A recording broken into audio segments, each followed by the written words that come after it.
Hello! In this video, I'm going to be sharing with you my cheap and good gear guide for podcasters. We're going to talk about some cheap quality gear that you can start off with, especially, and get your show on the road, so to speak. This is my Saturday morning office hours, and I am Joel Sharpton, Chief Editing Officer for Pro Podcasting Services.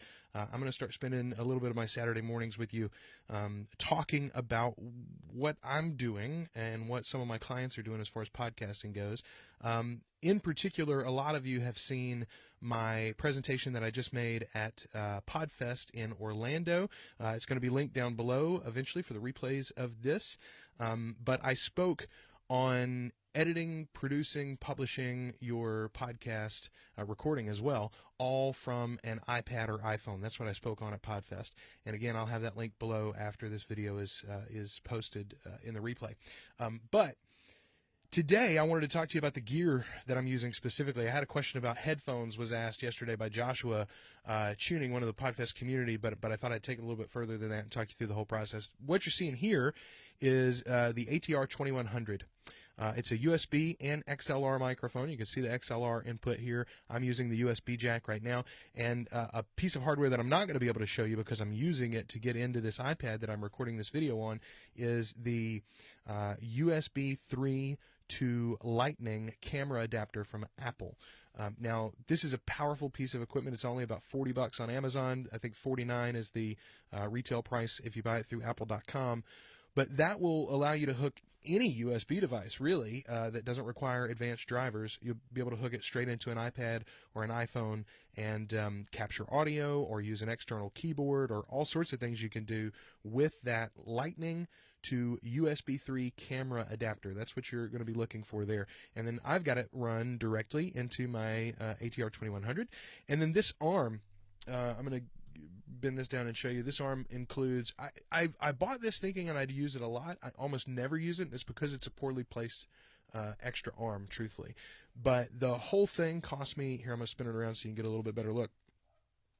This arm cost me, I think, $15, maybe $20 on Amazon, and it was one of the off brands. They make a bunch of different ones of these, but it does include this. The idea with this is that you could bend this around in different ways. You could position a smartphone either to shoot video, which would be helpful, right? Or you could use it to position a script or a prompter or something like that. Again, I thought I'd use it a lot. I've never used it. I think I tried it once and I couldn't get the arm position like I really want it. It just wasn't the solution for me. But it is good to have, I suppose, and perhaps you'd have better luck with it. Perhaps you'd be a wiser use of it. You could use it better than I can. This windscreen was extra. This was no, actually, this one came with the arm. It was all part of the of this arm. So, for about $20, I got the boom arm that attaches to my desk. It's got this attachment for the smartphone, and then it also came with the pop filter on the front. I've got a different example down here. Now, this arm. The reason I bought this one in the first place is because it includes the XLR cable in the arm. Like, it's actually routed through the metal.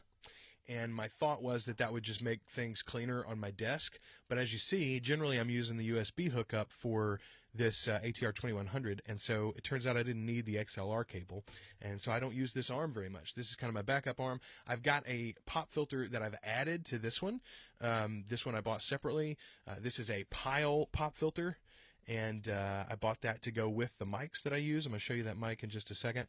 But this pop filter cost, I think, $8 on Amazon. And again, you just kind of screw it onto your boom arm there. And then this boom arm can be mounted and attached to your desk. And that's how I used that. I keep two of them often connected here in my office. I hook up two boom arms, and the idea is there that whenever I can get a guest in here to record, like for instance, this week I'm going to end up recording an episode of Always Listening with my co-host Josh. He's going to be back in here. We squeeze in. He rolls his chair into the side. We use one microphone on that side, one microphone on this side of the room, and we can both get great audio here in this little space. Speaking of, I'm in a closet. This is a storage closet, and above me, you can't see it very well, but above me is they're mattresses, children's mattresses, like from a crib. We've got, I think there are 4 of them all together up there, but they're balanced on the top, and that provides a lot of deadness above me. I've got curtains behind me, a couple of layers of curtains behind me here. I've got a little bit of sound dampening on the walls, a package of foam that I bought, again, on Amazon for, I think, $12-15 for a handful of squares. And it's plenty. It's plenty to stop the reflections in this space to record. Whether you're talking about, I mean, again, if I was trying to master an album or something, this would not work.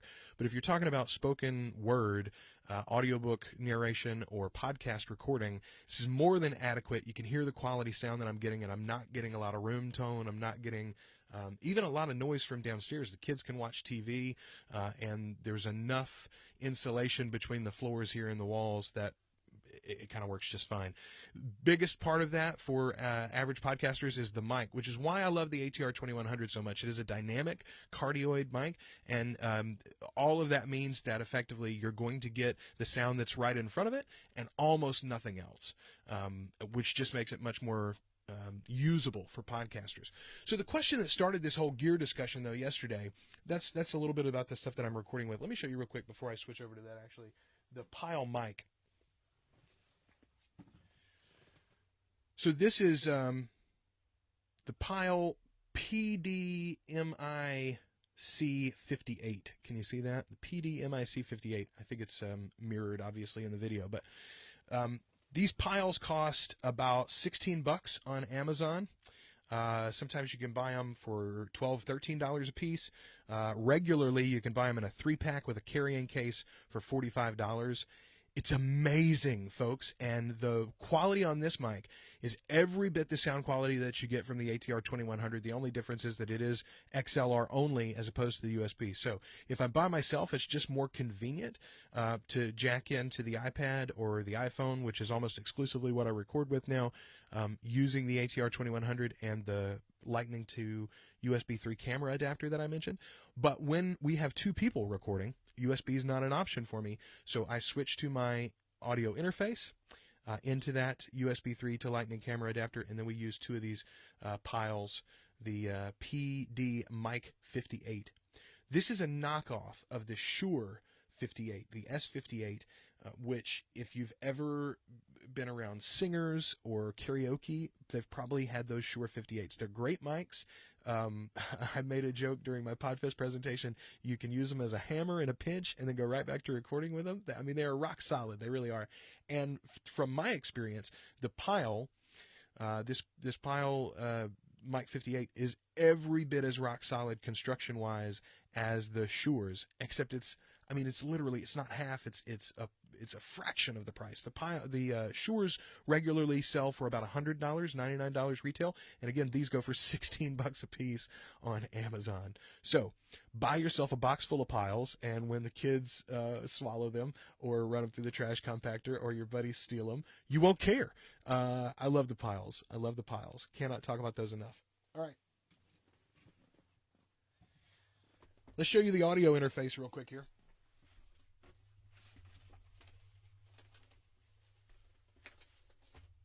And again, I showed images of this. We talked through it in the Podfest presentation. That'll be linked below, right here, after the replay. So check that out if you'd like that and you haven't seen it yet. But the USB Dual Pre, ART USB Dual Pre. ART is the brand name there, and the model for this one is the USB Dual Pre. You got 2 XLR inputs on the front, and that's the instrument style jack in the middle, or the traditional XLR jack fits around the whole thing. I've had clients get these and then think that, there's no input there on the front because it doesn't look like there's holes, but they are. The little center, that cross style image that you see there, that is a hole. Stick right into the middle there if you've got the instrument style jack, or go around the outside ring if you've got the big XLR inputs. So all you got is the 2 gain knobs, and I will tell you, if you're using this, you're going to need to turn the gain up, folks. Go basically all the way up. I keep mine between 40 and 48 for my recordings, so almost all the way up. And you're still getting clean audio, and I'm never clipping at that level. It's still a good, clean sound that you're capturing. And the other beauty of this is that you're going to be capturing separate tracks. In most recording apps that you're going to use when you set this up, especially on the iPad, it's actually going to be one stereo track, but you'll be separated vocals. Channel 1 will be in the left and channel 2 will be in the right. And what that'll allow you to do is then split that into 2 mono files, which you can edit separately and process separately. I love it. In Ferrite, they make it super easy. You just click the file there and you click convert to mono, split to separate tracks, and it does it for you in a matter of seconds. On the back here, you got the 2 big outputs for monitors, right? Hey, good morning, Joshua. I was hoping you'd be able to tune in. That's why I tagged you. You got the 2 big monitor outputs there, and right here are your knobs to adjust the sound there. These 2 buttons, these 2 little clear buttons right here, can you see those? Those have to be in. You can see now they're up and out. Push them in and on. That means that you have your phantom power turned on for this device. So some microphones don't require phantom power, but the Pile in particular, you want those on or you're basically not going to be capturing anything. And then finally, you've got a power adapter here. You can plug this device directly into the wall. The USB port will power it, though, from the iPad. And in a pinch, if you needed to, there is a little door right here. I need a screwdriver to open it, but you can unscrew that, and there's a 9-volt battery hole there, so you can power the thing via a 9-volt battery as well. Again, if you were using a particularly hungry mic like the Shure S7B, that is something that needs a lot of gain, a lot of power, and the 9-volt battery may help you do that if you're out on the road. Talk about ruggedness, by the way. Sean Smith, the Mobile Pro, is the guy who turned me on to this device in particular, and the reason that he was so proud of it is because it's super rugged. It will work in a bag. You can drop it in your backpack. You can really bang it around, take this on the road, and it's still going to work great for you. I mean, these things have been road tested, battle tested, and it's also very affordable. This device on Amazon you can get for about $60. So when I was starting out trying to record at home, trying to move out of my radio studio where I'd been working and record from the house, price was my big concern because I had a SM7B, the big fancy professional mic. I had Electro Voice RE20s, the Heil PR40s. I had all of those mics available in the radio studio, and I sounded great on all of them, right? And I thought to myself, how can I capture great quality audio that can compare with this? I don't want to drop in audio quality because this is what people know that I sound like. I don't want that, but I want to be able to record from my home. Eventually, my goal was to do just what I've done, which is to stop working at the radio station and work just from home.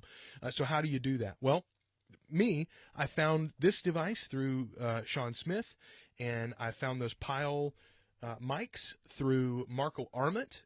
He's the developer of Overcast, the podcast app on hello from Taiwan. Awesome. James, I'm so glad that you are headed back homeward. I'm glad you're joining us this morning, too.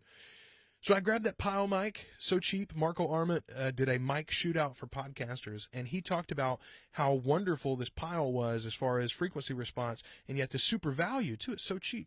So I had to try it, and I bought 2, as a matter of fact, and I tried them. I loved them, and I've been proselytizing about them ever since. So that's my kit as far as how I record audio. And folks, I've done 10 audiobooks as a narrator. I've recorded hundreds of podcast episodes myself, and now with the Ferrite recording studio app that I use, I am editing dozens, sometimes 24 episodes a week for other people's shows, my client shows, all using the iPad Pro and this set of pretty cheap devices and gear, folks. So that's my gear guide for you this morning. The one thing that I haven't gotten to is the thing that started it all. Joshua asked what headphones I use to edit on. And I'm going to walk you through a couple, but the big ones, the cans that I like to use, Josh, I say these are the big ones. These are not huge cans, really, compared to what a lot of people use. But this is what I used for years in radio. This is what all of my compatriots, all of my mentors used in radio, too. And so it's what I've continued to use. These are Sennheisers. There we go, Sennheiser. I've got it mirrored, so it's weird to try to show it to you. But they're Sennheisers, and the brand, the model is HD202. Sennheiser HD202s. They've got a really good frequency response. They're very comfortable for a long time. Frankly, I mean, in the radio world, I would wear these for, sometimes 3 or 4 hours a day, continuously. And even now at home, I switch around a lot, but I'll go, for periods of an hour, hour and a half, or 2 hours at a time where I've got these on. So they're still very comfortable even for long times. The one thing that I'll tell you with these is that the cushioning here will wear off. It eventually will flake. How it dies, how it degrades. It's not graceful how it fails. It will flake off, and so you'll end up getting little black spots on your ear when they're starting to die on you. So that is something to know. But the Sennheiser HD202, those are the big studio headphones that I use when I am editing. But they're, as I told Joshua yesterday, they're not the primary headphones that I use, actually. The primary headphones that I use, and I know a lot of editors are going to kill me for this. They're going to say, shame, shame. But I use a ton. I use earbuds, and I've got 2 sets here that I'm trying to disconnect. Hey, Lee, good to have you on this morning. We're talking gear. So I edit my podcasts. As I told Joshua yesterday, I switch around a lot, right? Because I'm editing hours and hours at a stretch. And this isn't everybody. Most people's shows, they're only editing their own show, and maybe you've only got a 15, 20-minute show. So week to week, you're only editing maybe for an hour at a time or something. But I'm editing dozens of people's shows, and so I'm literally stuck in this editing bay for hours on end. And so one of the things that I have learned is I want to switch modes. I switch modes. It's one of the reasons why I like the iPad. I told you guys I use the keyboard, I use the pencil, I use my hands, I pick it up, I lean back on the couch, I sit back in the chair, I stand up, I walk around, all sorts of things, right? Same thing with listening. I use the big studio cans that I mentioned. These are Sennheiser HD202s. I use those. I also use the earbuds, the Apple earbuds that came with the phone and the iPad. And for the iPad, I generally do use the ones with the standard headphone jack. I've got the ones with the lightning input as well. I don't notice any difference in the sound. I don't think it matters. It's just what's easy at hand. But I was telling Joshua the reason that I like editing often with the earbuds is because for the vast majority of people, that is about the quality of headphone and speaker that people are going to be listening to your show on. So it is important for you to know what it sounds like on it. I think about in the music world, we've started having mastered for iTunes, right? 20 years ago, I think people would have laughed at that you were going to master for a low quality MP3 or an AAC file. But if that is how people are listening to it, it only makes sense that you would master your file for the way that people are actually going to interact with it, right? I think about, the Beatles and their early albums. The reason why the mono remasters that got re-released a few years back, the reason why that was such a big deal is because the Beatles spent the most time on the mono mix because that's how they were listening to it. That's how people were listening to it at the time. And so that was where the artistry was. And at the time, Martin was not heavily involved in the stereo mixes that were created. They were just sort of shoved off to the underlings, and the Beatles themselves had almost no input in the stereo mix. It's because they didn't care about it. It's because people weren't listening to it that way. Same thing with this. If people are listening to your show through earbuds, if people are listening to you, and a lot of times, by the way, one earbud, people are listening like this, all right? That's how I listen to almost everything when I'm actually listening for enjoyment. People are listening in their car, right? With a lot of wind noise, with road noise and everything. People are listening on crappy Bluetooth speakers in their bathroom, in their shower, echoey around. They're listening in Bluetooth earbuds like these. These are Radio Shack earbuds I bought right before Radio Shack went out of business. These are Pure Gear. I don't know the model number, but I kind of love them. They're terrible looking, and my wife hates them. They're way too big, but they sound good, and the battery life on them is pretty good, and they charge super fast. So you need to be a little bit mastering your, and again, you don't have to do it all on your earbuds, right? But you need to listen to the podcast as you're editing it and as you're mastering it on just the speakers of your iPad or your iPhone, right? You need to listen to your show, and maybe you don't do all of this in the edit, actually. Maybe it's you finish that first episode, you put it up, but then go back and listen to that episode through the podcast app on your iPhone with just the speaker of your iPhone. Hear what it sounds like. Is everything intelligible? Is it comfortable to listen to for a long period of time that way? These are things that I feel like everybody needs to consider, and it doesn't take a lot of engineering know-how. It doesn't take a lot of actual editing work. You just have to think about the way that your content is going to be taken in by other folks. So I think that's a pretty quick overview of my gear, including specifically the answer for Joshua about the headphones. If you've got a question, thanks, man. If you've got a question about podcasting or gear or production, I'd love to answer it for you. You can comment here. Even in the replays, I'm going to be trying to follow the conversation and answer things for people if I can help. The other thing, though, that you can do is you can email me or message me on Facebook. I'm facebook.com/Joel Sharpton. I'm on YouTube, youtube.com/Joel Sharpton. And also, I am on Twitter, twitter.com/The Rogues Life. Those are all the places where you can find me. Or, of course, anytime at propodcastingservices.com. A couple of good questions here. Let's see. Joshua says, I've noticed a lot of the headphones now have 3 black rings and some have 2. Do I need to have a specific type? Ooh, this is a good question. Let me find the one with the... Okay, here we go. So, all right, these are the earbuds that come with your iPhone, right? And they have 3 rings, and actually this bottom can be a contact point as well. There is potential that you can have 4 contact points on the headphone jack. If it has 2, it is only for listening. It's only for output.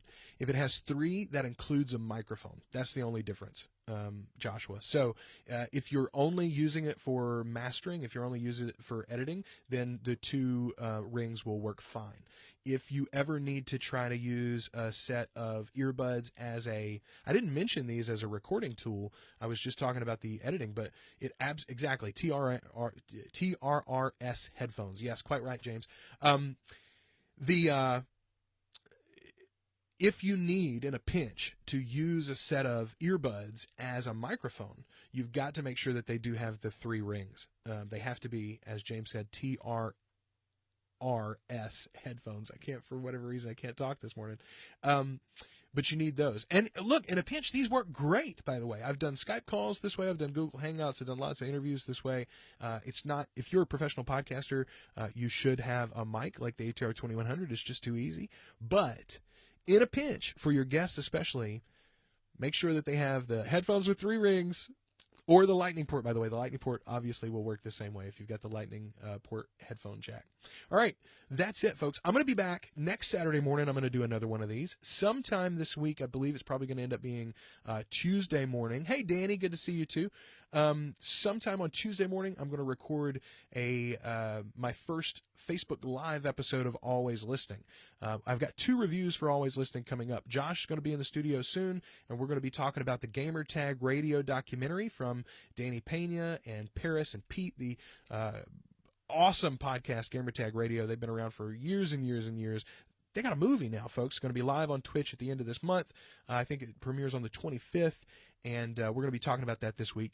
But also, the next regular episode of Always Listening is going to be me, solo, discussing one of the shows that I've fallen in love with recently, which is called Let Them Eat Cheesecake. It's a rewatch podcast about the Golden Girls from some great friends of mine, Corey Finneran and Tawny Finneran, as well as Danny Rocket and Beth Brown. So we're going to talk about that, and I'm going to Facebook Live it so you can ask me some questions. You can be part of the conversation, and then the audio itself will be available after the fact, of course, for you to download regularly as a podcast. James and Josh and Danny and everybody that joined us this morning, I appreciate you so much. And until next time, I've been Joel with Pro Podcasting Services. I'm always listening, folks.